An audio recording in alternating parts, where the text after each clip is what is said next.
The FBI has successfully smoked out 2 agents of the Chinese Communist Party who were acting on American soil, attempting to bribe and manipulate the IRS into doing China's bidding. After they were caught trying to bribe a U.S. official, the 2 men, they were arrested and they wound up pleading guilty, and just 3 weeks ago, they were sentenced. One of them to 16 months and the other to 20 months behind bars. And the story of who these men were, how they got recruited, the plan that they were enacting, the specific policy of China's that they were pushing forward here in America, as well as how the FBI was ultimately able to sniff them out and capture them, is all fascinating to say the least. And it gives us a bit of a glimpse into what the FBI can do when defending this country against foreign agents, as well as the kind of lengths that the Chinese communists will go to silence dissent of any kind. And so let's go through the entirety of the story together. To start with, on May 26th of 2023, the Department of Justice released an official statement saying that they have arrested and filed charges against 2 men.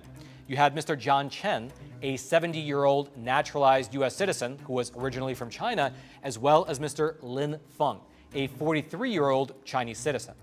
And according to the indictment paperwork that you can see up on your screen, these 2 men were charged in connection to a bribery scheme that they were enacting right here on U.S. soil at the behest of the Chinese Communist Party. And their crimes included the following: acting as an agent of a foreign government without notifying the Attorney General, bribing a public official, as well as conspiracy to commit international money laundering.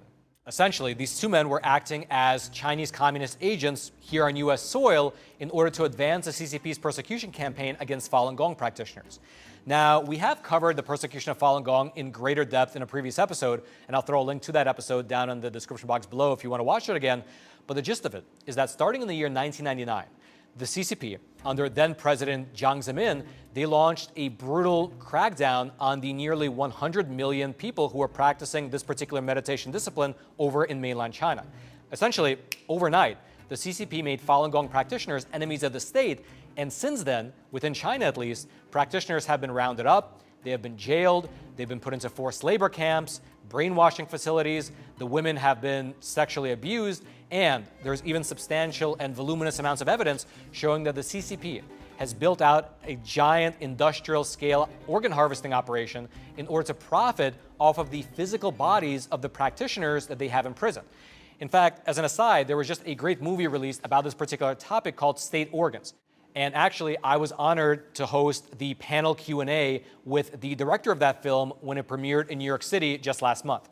Regardless, though, after the persecution began, the Falun Gong practitioners who left China, they started various companies overseas to help clarify the truth, expose the persecution, as well as to expose the Chinese Communist Party more broadly. And among these projects was a dance company called Shenyun. You've probably seen their ads. They're literally everywhere.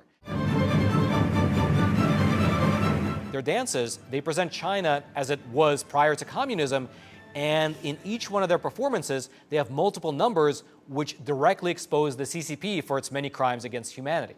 Meaning, as a practical matter, that Shenyun travels around the whole world, going to the nicest venues in every major city, and they expose the CCP's crimes before a global audience, typically consisting of people who are in the elite levels of society.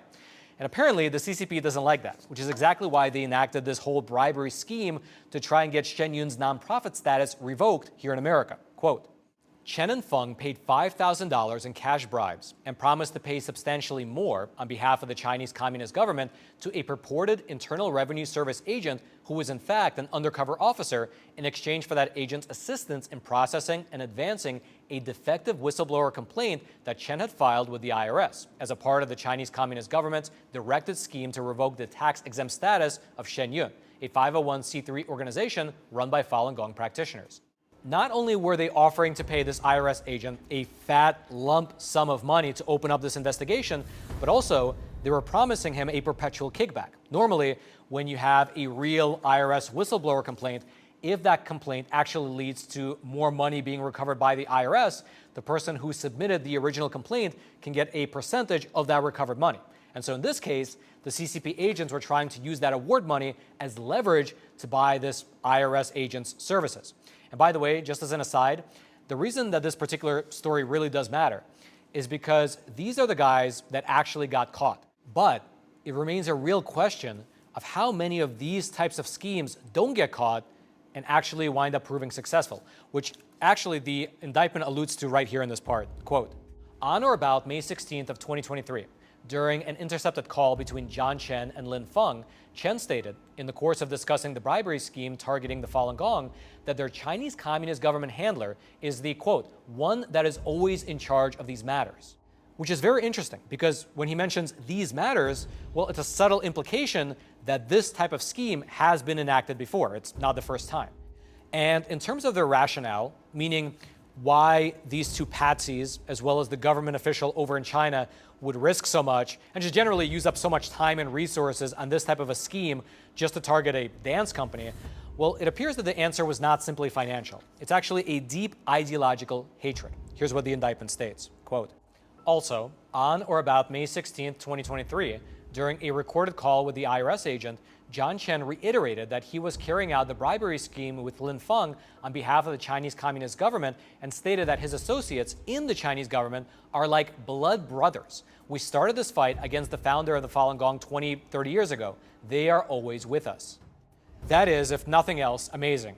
It is a real uncensored look into the true heart of the Chinese Communist Party. It's not simply a matter of politics or money or something else like that. It is a true ideological struggle wherein these CCP agents and the government officials who are directing them, they see themselves as blood brothers trying to take down a spiritual group that doesn't align with communism. By the end of May 2023, these two agents of the Chinese Communist Party, they had successfully given this IRS agent 2 bribes totaling $5,000 and had promised him an additional $50,000 to open up their requested investigation, the so-called whistleblower complaint. But, and here's the kicker, the complaint was not true. If it was true, they could just file it normally. Instead, the whistleblower complaint was based on fake information, something that this indictment actually lays out. Quote, the Chen whistleblower complaint is facially deficient, and IRS personnel have advised that the IRS whistleblower program would reject the Chen whistleblower complaint. Meaning that in and of itself, there was nothing to the complaint, which is why they were trying to bribe an IRS agent to actually act on it. Their main goal was to just, by any means necessary, try and remove the 501c3 status of a company that was working to expose the Chinese Communist Party in theaters around the globe. However, that's not what actually happened. Instead, both of these two men were arrested by the FBI and they were charged with felonies related to being agents of a foreign state while at the same time bribing a U.S. official.